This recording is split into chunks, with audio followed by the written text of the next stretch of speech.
Hi, I'm Michael Rocco, a product manager here at Lincoln Electric, and today I'm standing under our Prism Exhaust Hood, which is mounted over a Cooper Collaborative Cobot.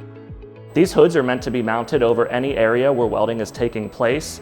That can be a manual weld station or an automated production area with a couple robots. The Prism Exhaust Hood's goal is to help contain the weld fume and help guide it to the extraction source to prevent the fume from reaching other areas of the shop. These hoods come in square or rectangular sizes and can be coupled together to accommodate larger areas. This unit is ducted into a Prism central system so it can extract the welding fume. Let's take a look at it in action.